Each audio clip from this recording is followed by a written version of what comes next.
Hollywood likes to pretend it's all glitz and glam, but behind the velvet curtains, the blacklist turned the industry into a shadowy game of cat and mouse. What happens when the best writers in town are forced to hide behind fake names, or no names at all? Would you recognize their genius if the studios tried to erase it? Get ready, because we're cracking open the vault to reveal the 19 greatest films of the 1960s where blacklisted writers finally got the credit they deserved. Who made the cut? Spartacus 1960. Let's kick things off with a blockbuster so big it didn't just smash the box office, it shattered the blacklist. Spartacus isn't just a sword and sandals epic, it's Hollywood's loudest middle finger to the HUAC era. Dalton Trumbo, once the most radioactive name in screenwriting, wrote the script, hiding in plain sight. But Kirk Douglas, never one to back down from a fight, insisted Trumbo's real name hit the credits. Imagine that moment.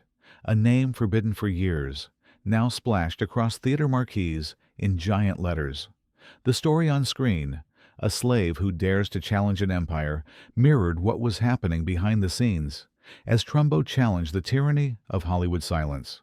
This wasn't just a win for one writer. It was a signal flare for every artist who'd been silenced by fear. The script crackles with defiance, wit, and outrage. Trumbo's Spartacus wasn't just a hero. He was every blacklisted artist yearning for freedom. The result? A film that changed more than careers. It changed the rules of Hollywood itself. The dominoes started falling, and suddenly the blacklist looked a whole lot weaker. Exodus 1960. You want controversy? Exodus practically sold tickets on it.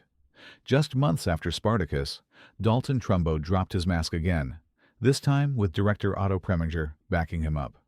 The film itself is sweeping, stuffed with epic battles and tangled loyalties. But the real drama was in the credits. For years, Trumbo wrote hit films in the shadows, using fronts or pseudonyms, even as his scripts won Oscars. But with Exodus, Preminger said enough was enough. Trumbo would be credited by name, blacklist be damned. The media went nuts. Some theater owners threatened boycotts. Politicians fumed. But audiences didn't care. They showed up anyway, and Hollywood's wall of silence started to crumble. On screen, Exodus is about a people reclaiming their homeland.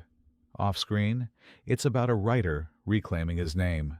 Every word drips with the urgency of someone who's been denied a voice for too long. Trumbo's script gives the film a beating heart, balancing politics, passion, and pain. In one bold credit, Trumbo wasn't just a writer. He was a rallying cry. The blacklist would never recover. Planet of the Apes, 1968. Talk about poetic justice. Planet of the Apes is the kind of wild, world-turning movie only a rebel could write. The man behind that legendary twist ending? Michael Wilson, a blacklisted writer who spent a decade in exile, ghostwriting Oscar winners and barely cashing checks under his own name. By 1968, the blacklist was on life support, and Wilson was finally free to claim his spot in the credits alongside Rod Serling. His fingerprints are all over the film. Biting social satire, clever dialogue, a big, ugly mirror held up to the 1960s. Planet of the Apes doesn't just blow your mind with talking chimps and time-traveling astronauts. It skewers Cold War paranoia and civil rights-era hypocrisy. Wilson understood what it meant to be silenced, to be treated as other. That's why his script crackles with rebellion, empathy, and that unforgettable, gut-punch ending. Hollywood loves to celebrate game changers. But this was the real deal. A blacklisted writer, finally unshackled, flipping the script, literally, on an industry that tried to erase him. Cinco. Che. 1969. Don't let the exclamation mark fool you. Che is no ordinary biopic, and Michael Wilson wasn't writing for applause. After years in the wilderness, Wilson landed the job of telling Che Guevara's story, and he brought a subversive edge only a blacklisted writer could muster. The film takes wild swings at hero worship and political myth-making, refusing to paint Che as either a pure saint or a cartoon villain. Wilson was no stranger to being misunderstood, so he used the script to explore how icons are built and broken by public opinion. Hollywood was nervous. Che was controversial before the cameras even rolled. Yet Wilson leaned into the ambiguity, using sharp dialogue and unexpected turns to keep the audience guessing. Is Che a visionary, a martyr, or just a symbol twisted by history? Wilson never gives you an easy answer, and that's the point. The film might not have lit up the box office, but its honesty and bite have kept it alive for cinephiles and historians alike. For Wilson, finally credited and finally uncensored, Che was more than a movie. It was a declaration of independence. The Bridge on the River Kwai, 1960s. Let's get something straight. The Bridge on the River Kwai is a legendary war epic, a film that walked off with Oscars and worldwide acclaim in 1957. But here's the twist. The names you saw on the credits weren't always the names that wrote the film.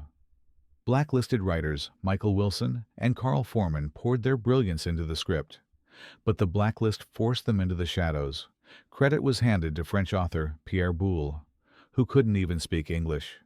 It wasn't until the 1960s, after years of secret handshakes and coded messages, that the truth finally came out. The Writers Guild stepped in and restored their names to the credits in subsequent releases and home video. Why does this matter? The film's rich psychological tension, biting irony, and gut-punch moral ambiguity came straight from the pens of men who knew what it meant to live under an oppressive system. The Bridge on the River Kwai isn't just about men clashing in the jungle. It's about integrity, sacrifice, and the price of survival, on and off the screen. By the 1960s, audiences finally knew the real story. Wilson and Foreman weren't just writing about prisoners. They were prisoners too, and their names finally took their rightful place in the film's history. Friendly Persuasion, 1956. Restored credit in 1960s. Sometimes the best stories are about quiet resistance, and Friendly Persuasion is the proof. Michael Wilson crafted this heartfelt drama about a Quaker family caught in the turmoil of the Civil War, but when it premiered in 1956, you wouldn't have found his name anywhere on the credits. Hollywood's blacklist had erased him, but you can't erase spirit. Wilson's screenplay brims with empathy, gentle humor, and deep philosophical questions about war and conscience. It resonated so strongly that audiences, and the industry, simply couldn't ignore its origins. In the 1960s, as the blacklist's grip weakened, Wilson's credit began to return in prints and retrospectives. The Writers Guild made it official. This was his story, through and through. Friendly Persuasion became more than a period piece. It was a quietly radical statement, written by a man who knew the cost of standing by your principles in a hostile world. The character's struggles to choose peace over violence mirrored Wilson's own battles for dignity and recognition. When his name was finally restored, it felt like an overdue but sweet justice, giving every line of dialogue a little extra weight. Sometimes the pen really is mightier than the blacklist. High Noon, 1952. Credit restored in 1960s-70s. You want high stakes? Forget the gunfights. High Noon was written in the shadow of the real-life witch hunts, and nobody understood that better than Carl Foreman. Blacklisted for refusing to name names, Foreman was tossed out of Hollywood and forced to watch his masterpiece hit the screen without him. But make no mistake, every ounce of tension, every stubborn line uttered by Gary Cooper's doomed sheriff comes straight from Foreman's own standoff with authority. The film isn't just a Western. It's a veiled allegory about standing alone against a crowd of cowards, written by a man who lived it. The credit games were ugly, but by the late 1960s and early 70s, Foreman's name was being quietly restored in reissues and retrospectives, a public admission that Hollywood had been on the wrong side of history. Watch High Noon with that in mind, and suddenly the suspense feels twice as raw, the silence twice as heavy. It's not just about facing outlaws at the stroke of noon. It's about facing down the mob, even if you have to do it alone. By the time his name came back, Foreman had already proven what true courage looked like. On the Beach, 1959. reappraisal, and restored credit in 1960s. Imagine writing a nuclear apocalypse epic when you've already been nuked, professionally at least, by the Hollywood blacklist. That's the irony at the core of On the Beach, a chilling end-of-the-world drama adapted for the screen by Carl Foreman.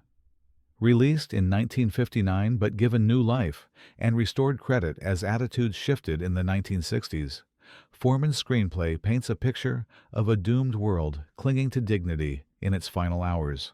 The film's stark, unsentimental tone and its refusal to offer easy hope are trademarks of a writer who'd been forced to start over in exile. Foreman's name, once scrubbed from credits, began to reappear in international prints and later home releases as the blacklist faded.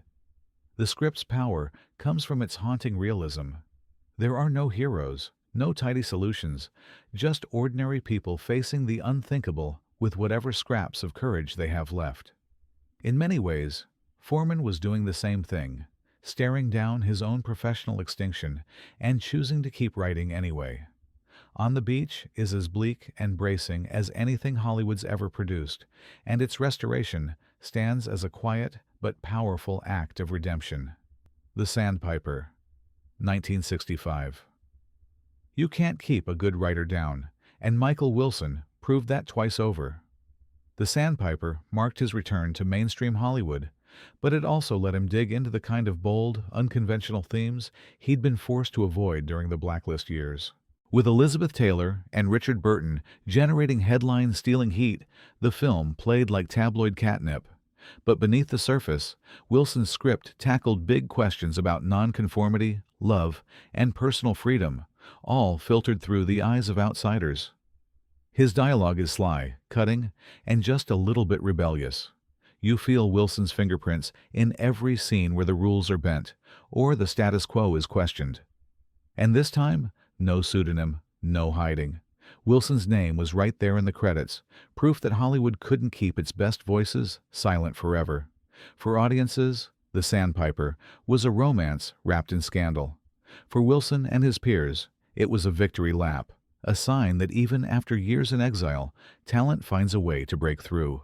The blacklist might have tried to rewrite Hollywood's story, but Wilson's return showed you can never erase the author for good.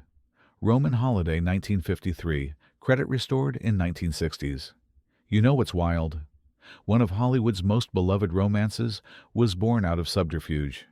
Roman Holiday sparkles with all the charm and whimsy you'd expect from a 1950s fairy tale, but its origins are pure cloak and dagger. Dalton Trumbo, blacklisted, persona non grata, writing under a pseudonym, crafted this story of a runaway princess and an American reporter in Rome. On release, the screenplay credit went to Ian McClellan Hunter, Trumbo's front, while the real genius sat in the shadows, collecting his Oscar in secret. But as the 1960s rolled on and the blacklist's grip started to weaken, the industry couldn't keep the truth buried. The Writers Guild of America began correcting the record, and Trumbo's name started appearing in official credits and retrospectives. It was a reckoning decades in the making. Suddenly, that sparkling, witty dialogue and the bittersweet ending made even more sense. It was the work of a man exiled by his own country, writing about freedom, escape, and longing for a different life. Roman Holiday became more than a classic romance. It was a testament to creativity's stubborn refusal to be silenced, a sweet but rebellious "I told you so" to every studio that tried to erase its author. The Brave One, 1956, credit restored in 1960s/1970s. How do you win an Oscar and still have to hide your face? Asked Dalton Trumbo. The Brave One tells the tale of a Mexican boy fighting to save his beloved bull, a story soaked in danger, heartbreak, and defiance. It won the Academy Award for Best Story in 1957, but the statue went to Robert Rich, a fake name Trumbo used to dodge the blacklist. For years, the real author behind this moving, politically charged story was kept secret, even as the industry whispered. By the late 1960s and early 70s, the game was up. The truth spilled out. Trumbo, forced into the wilderness, had quietly outwritten Hollywood's approved class and outfoxed the blacklist itself. The Writers Guild restored his credit, and audiences finally saw the real winner. Today, The Brave One stands as more than a tearjerker. It's a sly act of resistance, proof that you can lock a writer out of Hollywood, but you can't keep a storyteller down. Every time the film's credits roll with Trumbo's name, it's another victory over silence. Midnight Cowboy, 1969. There's a wild irony to Midnight Cowboy. The movie that shocked mainstream America, with its grit and grime, was scripted by a man the industry once tried to bury. Waldo Salt was blacklisted during the 1950s, driven out of Hollywood for refusing to cooperate with the HUAC circus. A decade of creative exile left him bruised, but not broken. Fast forward to 1969. Salt returns with a vengeance, penning the screenplay for Midnight Cowboy, a story of hustlers, outcasts, and lost souls scraping by on the mean streets of New York. The result?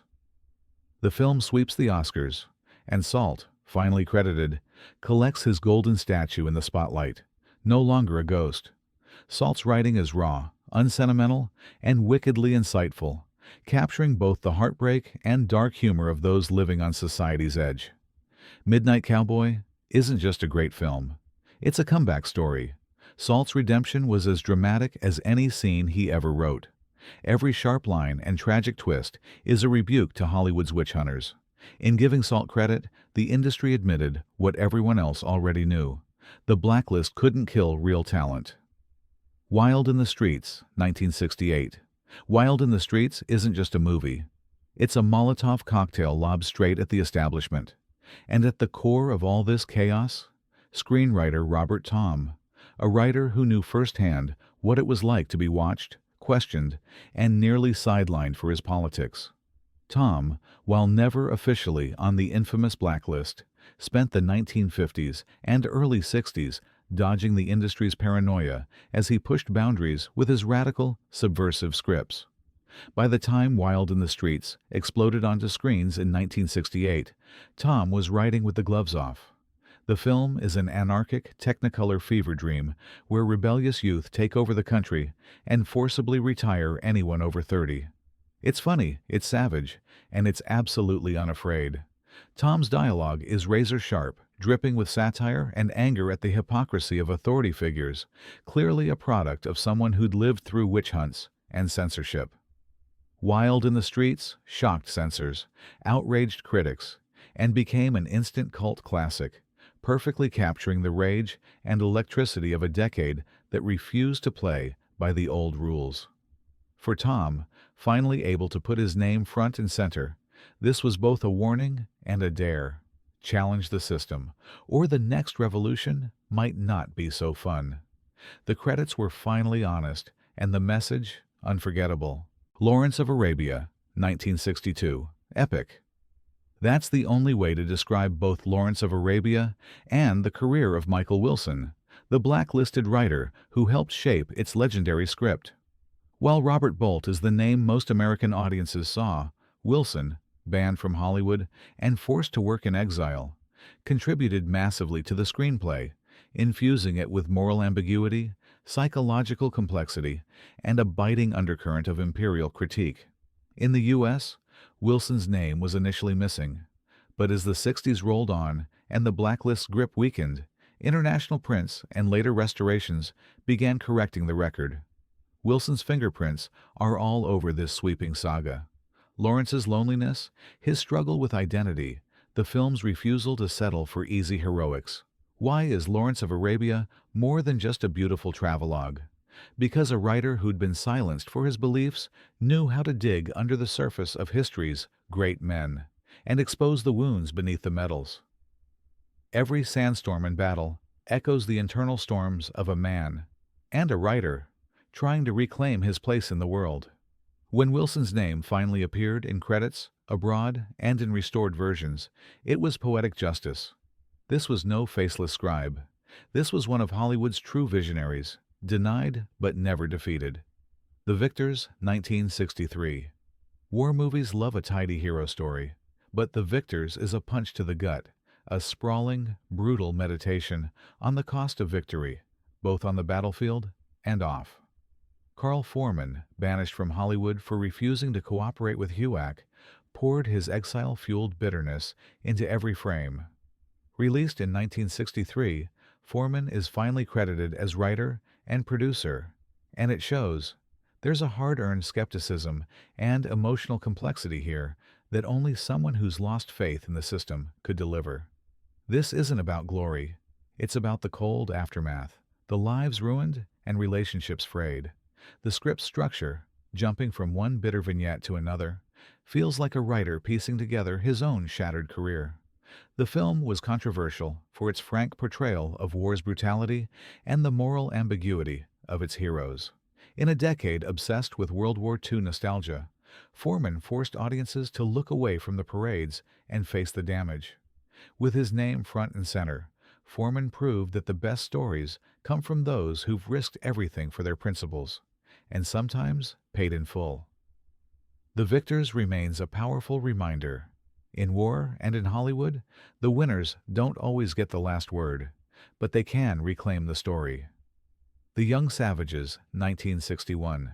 If you want to see the power of second chances, look no further than The Young Savages. Edward Anhalt, blacklisted early in his career, spent years hustling under pseudonyms before clawing his way back to official credit. This gritty courtroom drama, starring Burt Lancaster, dives into the explosive world of juvenile gangs and the tangled web of race, poverty, and justice in urban America. Anhalt's screenplay refuses to flinch. Every scene is loaded with sharp, socially conscious dialogue and a restless energy that mirrors his own hunger for redemption. The courtroom battles aren't just about guilt or innocence. They're about whether society is even interested in saving itself. Released in 1961, Anhalt was finally credited, and his work spoke volumes. The script's complexity, its willingness to look darkness straight in the eye, is pure blacklisted grit. The Young Savages doesn't wrap things up with easy answers, and neither did Anhalt. Instead, it challenges the viewer. What are you willing to forgive, and who gets a second chance? For Anhalt, finally seeing his name in the credits was more than vindication. It was proof that good writing can't stay hidden forever. Odds Against Tomorrow, 1959, restored credit in 1960s. Abraham Polanski's story reads like a classic noir: talent, betrayal, and a long shadow cast by power. Blacklisted for his unapologetic leftist politics, Polanski was forced to disappear after his Oscar-nominated debut. Enter Odds Against Tomorrow. Released in 1959, it's a tough, nervy heist film bubbling with racial tension and post-war cynicism, officially credited to John O. Killens. But those in the know could spot Polanski's hand. The piercing dialogue, the relentless focus on flawed, desperate characters pushed to the brink. As the 1960s unfolded and the blacklist finally lost its grip, Polanski's authorship was quietly, then publicly, acknowledged. His name restored in reissues, retrospectives, and, crucially, industry records. The film's raw honesty and moral ambiguity didn't just challenge the genre. They challenged America's comfort zone, much like Polanski himself. Odds Against Tomorrow is more than a crime caper. It's a code for survival in an unjust world, written by a man who knew all about living on the margins. With credit restored, Polanski's comeback was complete, proving you can't keep a real noir hero, or writer, down forever. Lilies of the Field, 1963. Amid the louder dramas of blacklist history, Lilies of the Field is a gentle miracle. James Poe, who'd weathered blacklist suspicion and years of career turbulence, delivered this unassuming gem about an itinerant handyman and a group of German nuns in the American Southwest. Sidney Poitier shines, but it's Poe's script that gives the film its warmth, humor, and grace. Released in 1963 with Poe's name proudly in the credits, the film was a quiet triumph, a validation that a blacklisted past couldn't stifle true heart. There's no shouting, no Hollywood grandstanding, just an honest story about hope, dignity, and unexpected kinship. Poe's journey to this moment had been anything but smooth. But Lilies of the Field turned the page. It won Poitier his historic Oscar, and it restored Poe's standing as a storyteller of real depth. In a decade that saw Hollywood finally begin to atone for its sins, Poe's gentle hand proved that sometimes the biggest victories happen in the smallest stories.